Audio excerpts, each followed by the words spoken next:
Jordan Elgrably, who's our guest today, I'm very grateful that he's able to join us, is the editor of the Markaz Review, the literary arts publication and cultural institution that curates content and programs on the greater Middle East, and also the co-editor of a new anthology called Sumud, A New Palestinian Reader, and that's particularly what we're excited to talk to him about.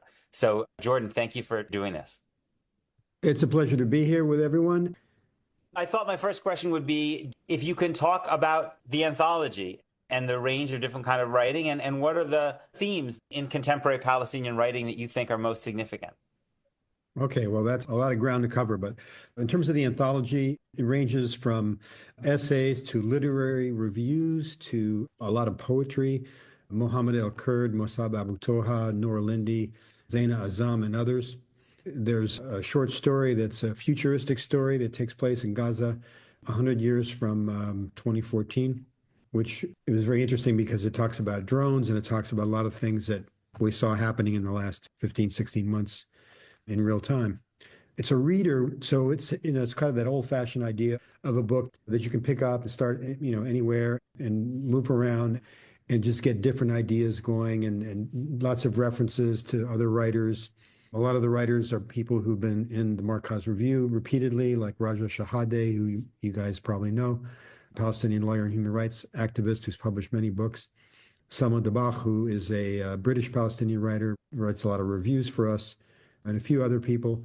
There are also American Jews and other Americans who aren't Jewish who are in this book because they've been to Gaza and they write about their experiences. One in particular is Diane Shamas, who's Lebanese-American educator, and she went to Gaza 3 or 4 times and actually taught there on a volunteer basis. So she wrote a really interesting essay about her experiences over the years. A lot of these pieces appeared before October 7th, and some of them appeared afterwards. But the October 7th attack and the subsequent onslaught by Israel on all of Gaza is the context in which this book was created. Okay, thank you for that. I'm curious if there's maybe you want to pick out one particular piece just to go into in a little more detail that you think is particularly striking in some way. Well, yeah, I'm going to be a little selfish about it because as a writer and a journalist and as an American and as a French citizen and as somebody who's also Jewish, I'm extremely concerned about honoring international humanitarian law.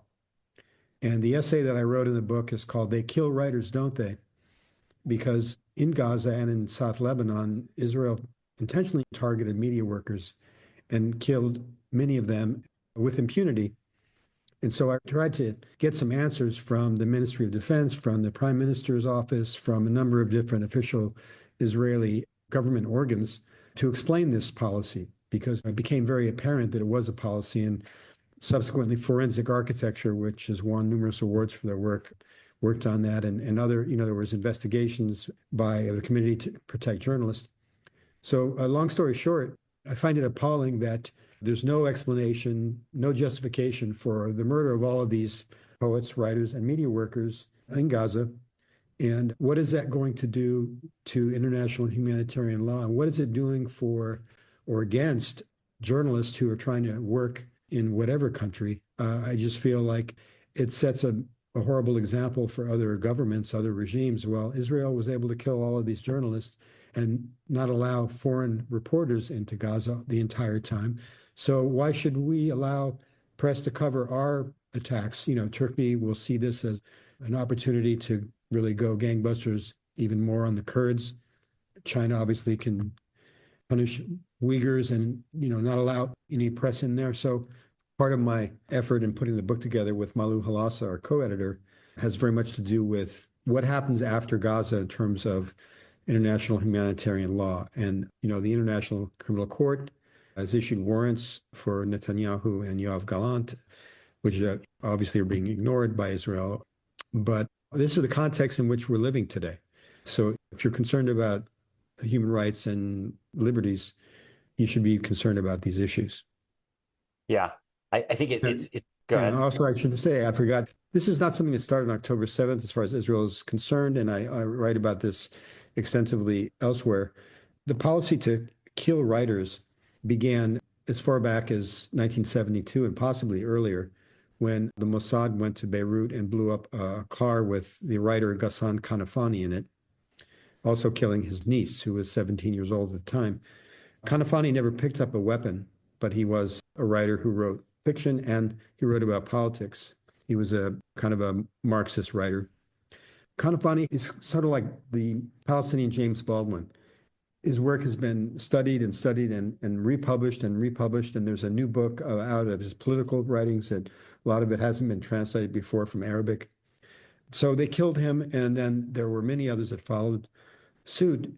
Shireen Abu Akleh was killed in 2022. And again, forensic architecture proved that it was a deliberate targeting. I mean, you want to call it assassination, call it murder, call it what you will, but she was a Palestinian American citizen and her death was investigated, but nobody was found culpable, and they have gotten away with that.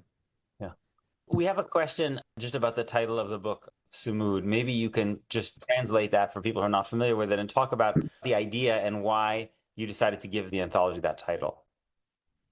Sumud is standing fast or steadfastness. It's the word that Palestinians use to talk about the way that they can survive one Gaza onslaught after another, or all the attacks that you've seen in Ramallah and Jenin in the West Bank over the years.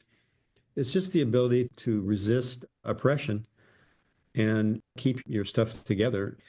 They just closed in Gaza. I mean, Israel's not allowing humanitarian aid in again. I don't know if they stopped that, in the last 24 hours, but try to imagine what it means to stand fast or to resist when there's no water, no food, no sewage, no medicine. Most of the hospitals are destroyed.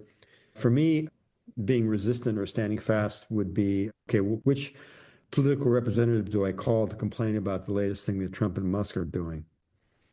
We in the West, we're much more privileged. I live in the south of France and also in California. Our standing fast is a little bit different from what Palestinians live in Lebanese as well. But we chose the title Sumud because it's a word that has been in common currency in Palestinian literature and writing and in human rights activism for many years. I think the first time I wrote about it was 2021. So it seemed like an appropriate term. And we decided not to translate it, and the publisher, Seven Stories, felt that that was okay too. They think that the word is coming into common currency, at least among college students.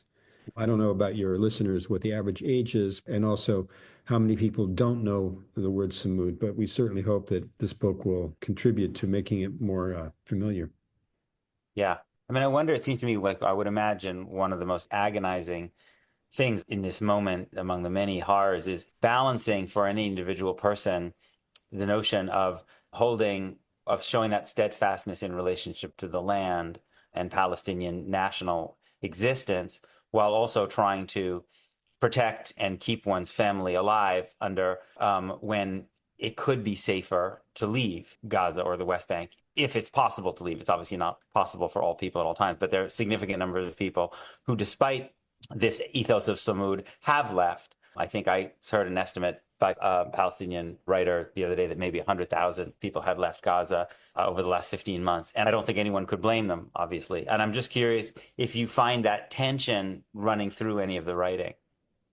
Yes, we published several pieces by Hossam Madhoun, who is a theater maker, and he wrote about what it was like every day as a theater director, as a father, as a son, to find food, to survive. And you felt in his writing the tension of how much longer can we hold on here?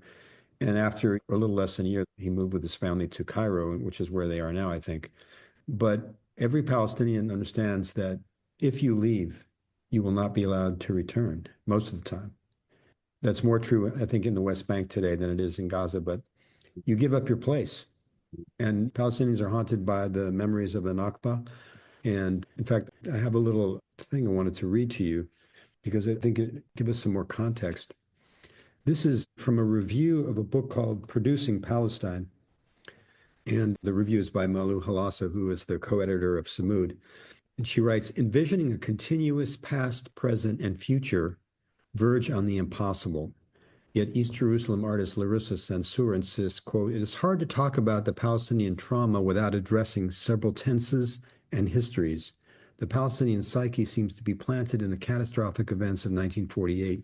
and is tied to a constant projection of the future, yet the present is in a constant limbo. This has been a free preview of my weekly conversation. If you'd like to hear the rest and support my work, please consider subscribing at peterbeinart.substack.com.